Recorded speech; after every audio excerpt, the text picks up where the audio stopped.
Canter ವಾಹನವನ್ನು ಪಡೆದು ಹಣ ನೀಡದೆ ವಂಚಿಸಿ ತಲೆಮರೆಸಿಕೊಂಡಿದ್ದ ಸಹೋದರರಿಬ್ಬರನ್ನ ಪೊಲೀಸರು ಬಂಧಿಸಿರುವ ಘಟನೆ ಕೋಲಾರದಲ್ಲಿ ನಡೆದಿದೆ. ಈ ಬಗ್ಗೆ ವಂಚನೆಗೆ ಒಳಗಾದ ಜಿಎನ್ ಗೌಸ್ ಬೇಗ್ ಎಂಬುವವರು ಮಾಧ್ಯಮದವರೊಂದಿಗೆ ಮಾತನಾಡಿ, ತಮ್ಮ ಮಗ ಸೈಯದ್ ಅಹಮದ್ ರವರ ಹೆಸರಿನಲ್ಲಿದ್ದ ಗಾಡಿ ಸಂಖ್ಯೆ KA16 C5718 ಮಾಡೆಲ್ 2016 ಕ್ಯಾಂಟರ್ ಗಾಡಿಯನ್ನು 1.5 ಲಕ್ಷ ಹಣ ನೀಡಿ ಕಂಟಿನ್ಯೂ ಫೈನಾನ್ಸ್ ಮಾಡಿಕೊಳ್ಳುವ ಬಗ್ಗೆ ಕರಾರು ಮಾಡಿಕೊಂಡು ಕ್ಯಾಂಟರ್ ಗಾಡಿಯನ್ನು ಪಡೆದು ಕಳೆದ 1.5 ವರ್ಷದಿಂದ ತಲೆಮರೆಸಿಕೊಂಡಿದ್ದ ಸಹೋದರರಾದ ಬೆಂಗಳೂರಿನ ಎಲೆಕ್ಟ್ರಾನಿಕ್ ಸಿಟಿ ನಿವಾಸಿ ಜಿಲಾನ್ ಹಾಗೂ ಅವರ ಅಣ್ಣ ರೋಷನ್ ಉರ್ಫ್ ನ್ಯಾಮತ್ ಎಂಬುವವರು ಪೊಲೀಸರು ಬಂಧಿಸಿದ್ದಾರೆ. ಬಂಧನದ ನಂತರ ನಮ್ಮ ಕುಟುಂಬಕ್ಕೆ ಜಿಲಾನ್ ಕಡೆಯವರು ಜೀವ ಬೆದರಿಕೆಯನ್ನ ಹಾಕುತ್ತಿದ್ದು, ಪೊಲೀಸರು ನಮ್ಮ ಕುಟುಂಬಕ್ಕೆ ರಕ್ಷಣೆ ನೀಡಿ ನ್ಯಾಯ ಕೊಡಿಸಬೇಕು ಎಂದು ಮನವಿ ಮಾಡುತ್ತೇವೆ ಎಂದರು. ಇನ್ನು ಈ ಬಗ್ಗೆ ಕೋಲಾರ ನಗರ ಪೊಲೀಸ್ ಠಾಣೆಯಲ್ಲಿ ಪ್ರಕರಣ ದಾಖಲಿಸಿಕೊಂಡು ತನಿಖೆಯನ್ನ ಮುಂದುವರಿಸಿದ್ದಾರೆ. ಜಿಲಾನ್ ಅನ್ನೋರು ರೋಷನ್ ಅವರು ಅಣ್ಣ ತಮ್ಮಂದರಿಗೆ ನಾನು ಗಾಡಿ ಕಂಟಿನ್ಯೂ ಫೈನಾನ್ಸ್ ಕೊಟ್ಟಿದ್ದೆ. ಆ 1.5 ಲಕ್ಷ ನನಗೆ ಕೊಟ್ಟಿದ್ದರು. ಆಮೇಲೆ ನಾನು ಅವ್ರಿಗೆ 3-4 ಕಂತು ಕಟ್ಕೊಂಡು ಆಮೇಲೆ ಡ್ಯೂ ಕಟ್ತಾ ಇಲ್ಲ, ಫೋನ್ ಮಾಡಿ ಹೇಳಿ ಸಾಕಾಯ್ತು. ಲಾಸ್ಟಿಗೆ 7 ತಿಂಗಳಾಗ್ತಾ ಬಂತು, ಡ್ಯೂನೇ ಕಟ್ಟಿಲ್ಲ, ಫೋನ್ ಎಲ್ಲ ಸ್ವಿಚ್ ಆಫ್ ಮಾಡಿದರು. ನಾನು ಆಮೇಲೆ 2 ತಿಂಗಳ ಹಿಂದೆ ನಾನು ಕೋರ್ಟಿಂದ ಆರ್ಡ್ರ್ ಮಾಡಿಸಿ ಸ್ಟೇಷನ್ಗೆ ಕೇಸ್ ಬುಕ್ ಮಾಡಿ ಅಂತ ಹೇಳ್ಬಿಟ್ಟು ತಂದು ಕೊಟ್ಟೆ. ಅವ್ರು ಕೇಸ್ ಬುಕ್ ಮಾಡಿ 2 ತಿಂಗಳಾಯಿತು. ಆದರೆ ಅವರು ಏನು ಕ್ರಮ ತೊಗೊಂಡಿಲ್ಲ. ನನಗೆ ತೊಂದರೆ ಆಗಿದೆ. ನಾನು ನಮ್ಮ ಕಡೆಯವ್ರಿಗೆ ನಾನು ಎಲ್ಲ ವಾಟ್ಸಪ್ ಗ್ರೂಪ್ನಲ್ಲಿ ಹಾಕಿದ್ದೆ. ಅವ್ರು ಫಾಲೋ ಮಾಡ್ಕೊಂಡು ಬಂದು ಅವ್ರಿಗೆ ಫಾಲೋನಲ್ಲಿ ಇದ್ದರು. ಲಾಸ್ಟಲ್ಲಿ ನಿನ್ನೆ ಈ ಥರ ಮಡವಾಳ್ಗೆ ಬರ್ತಾಯಿದ್ದೀವಿ ಅಂತ ಹೇಳ್ಬಿಟ್ಟು ಇನ್ನೊಂದು ಗಾಡಿ ಯಾರು ಸ್ಕ್ರಾಪ್ನಲ್ಲಿ ಇದೆ ಮಾರಿಬಿಡ್ತೀನಿ ಅಂತ ಹೇಳ್ಬಿಟ್ಟು ಅವ್ರು ಕರೆದಿದ್ದು.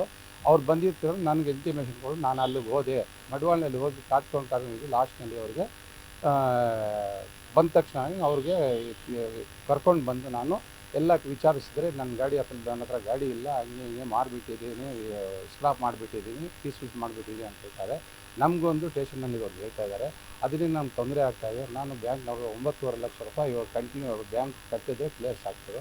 ಆ ತೊಂದರೆಯಿಂದ ನಾನು ತುಂಬ ಇದರಿಂದ ಸ್ವಲ್ಪ ಪ್ರಾಬ್ಲಮ್ ಆಗಿದೆ. ನನ್ನ ಹಿಂದೆ ಇವರು ಕರ್ಕೊಂಡು ಬಂದಿದ್ದೀವಿ. ನನ್ನ ಹಿಂದೆ ಇವರು ಎಲ್ಲರಿಗೂ ಅವ್ರ ಕಡೆಯವರು ಯಾರ್ಯಾರು ನನಗೆ ತೊಂದರೆ ಕೊಡ್ತಾ ಇದ್ದಾರೆ. ಫೋನ್ ಮೇಲೆ ಫೋನ್ ಬರ್ತಾಯಿದೆ. ನಾಳೆ ದಿವಸ ನನಗೆ ನನ್ನ ಫ್ಯಾಮಿಲಿಗೆ ಪ್ರಾಬ್ಲಮ್ ಆಗ್ಬೋದು ಅಂತ ಹೇಳ್ಬಿಟ್ಟು ತಕ್ಷಣ ನಾನು ಪೊಲೀಸ್ ಸ್ಟೇಷನ್ಗೆ ತಿಳಿಸಿ ನಾನು ಅವ್ರಿಗೆ ಪೊಲೀಸ್ ಸ್ಟೇಷನ್ಗೆ ಸರೆಂಡರ್ ಮಾಡಿದ್ದೀನಿ. ಅದು ದಯವಿಟ್ಟು ಪೊಲೀಸ್ನವರು ಎಲ್ಲ ಸೇರಿ ನನಗೆ ತೊಂದರೆ ಆಗಿರೋ ತೊಂದರೆಯಿಂದ ನನ್ನ ಬ್ಯಾಂಕಿಂದ ತೊಂದರೆ ಇರೋದನ್ನು ನನಗೆ ಬಿಡುಗಡೆ ಮಾಡಿಸ್ಬೇಕು ಅಂತ ಬೇಡ್ಕೊಳ್ತಾ ಇದ್ದೀವಿ. ಕೊಟ್ಟು ಗಾಡಿ ಅವ್ರು ಕೊಟ್ಟು ಸುಮಾರು 1 ವರ್ಷ 3 ತಿಂಗಳು 1.5 ವರ್ಷ ಆಗ್ತಾಯಿದೆ. ಅದರಲ್ಲಿ 3 ಕಂತು ಕಟ್ಟೋರು, ಅವರು 3-4 ಕಂತು ಕೊಟ್ಟವ್ರೆ. ನನಗೆ 1 ಲಕ್ಷ ಕೊಟ್ಟಿದ್ರು ಮುಂಚೆ. ಆಮೇಲೆ ಇವರು ಅಣ್ಣ ತಮ್ಮ ಲಾಪತ್ತೆ ಆಗಿಬಿಟ್ಟು ಆಗಿದ್ದರಿಂದ ಇವಾಗ ಇದ್ದಾರೆ. ಅವ್ರು ಬಂದು ಬ್ಯಾಂಗ್ಳೂರು ಅಂತ ಹೇಳಿದ್ರು. ನಮ್ಮ ಕಸಿನ್ ಬ್ರದರು ಅವ್ರು ತೊಗೊಂಡೋಗಿ ಗಾಡಿ ಕೊಡಿಸಿದ್ರು. ಆಯ್ತು ಅಂತ ಕೊಟ್ಟೆ ನಾನು. ಅವರು ಇವಾಗ ಈ ಅಡ್ರೆಸ್ಗಳು ಎಲ್ಲ ನಾವು ಹುಡುಕಿ ಸಾಕಾಯಿತು. ಉಲ್ಟಾ ಅಡ್ರೆಸ್ಗಳು ಕೊಡ್ತಾರೆ. ಇವಾಗ ಪ್ರೆಸೆಂಟ್ ಅಡ್ರೆಸ್ಸು ಅವರು ಎಲೆಕ್ಟ್ರಾನಿಕ್ ಸಿಟಿ ಫಸ್ಟ್ ಸ್ಟೇಜ್ ಅಂತ ಹೇಳ್ತಾ ಇದ್ದಾರೆ. ಅದು ನಿಜ ಅಂತ ಗೊತ್ತಿಲ್ಲ, ಸುಳ್ಳು ಅಂತೂ ಗೊತ್ತಿಲ್ಲ. ಈ ಥರ ಅವರು ಅಡ್ರೆಸ್ ಹೇಳ್ತಾರೆ. ಸದ್ಯಕ್ಕೆ ಇವಾಗ ಪೊಲೀಸ್ ಸ್ಟೇಷನಲ್ಲಿ ಇದ್ದಾರೆ. ನಾನು ನಿನ್ನೆ 10 ಗಂಟೆ ಕರ್ಕೊಂಡು ಬಂದು ಆಯಿತು ನಾನು ಗಾಡಿ ತರಿಸ್ತಾ ಇದ್ದೀನಿ ಅಂತ ಹೇಳ್ಬಿಟ್ಟು ಲಾಸ್ಟಲ್ಲಿ ಗಾಡಿನೂ ತರಿಸಿಲ್ಲ, ಏನಿಲ್ಲ. ಅವರು ರೌಡಿಗಳಿಗೆ ಯಾರ್ಯಾರಿಗೂ ಹೇಳಿ ಫೋನ್ ಮಾಡಿಸ್ಬಿಟ್ಟಿದ್ರು. ಅವರಿಂದ ನನಗೆ ತುಂಬ ತೊಂದರೆ ಕೊಟ್ಟು ಗಾಡಿ ನಾನು ಪೀಸ್ ಮಾಡಿ ಸೇಲ್ ಮಾಡಿಬಿಟ್ಟಿದ್ದೀನಿ. ಆವಾಗ ಹೇಳಿ ಲಾಸ್ಟಲ್ಲಿ 1 ಗಂಟೆ 2 ಗಂಟೆಗೆ ರಾತ್ರಿಗೆ ಹೇಳಿ ಗಾಡಿ ನಾನು ಪೀಸ್ ಮಾಡಿಬಿಟ್ಟಿದ್ದೀನಿ. ನಾನು ಏನು ತೊಂದರೆ ಇದೆಯಾ ನನಗೆ, ನಾನೇನು ಮಾಡೋಕ್ಕಾಗಲಿಲ್ಲ, ಡ್ಯೂ ಕಟ್ಟೋಕ್ಕಾಗಲಿಲ್ಲ.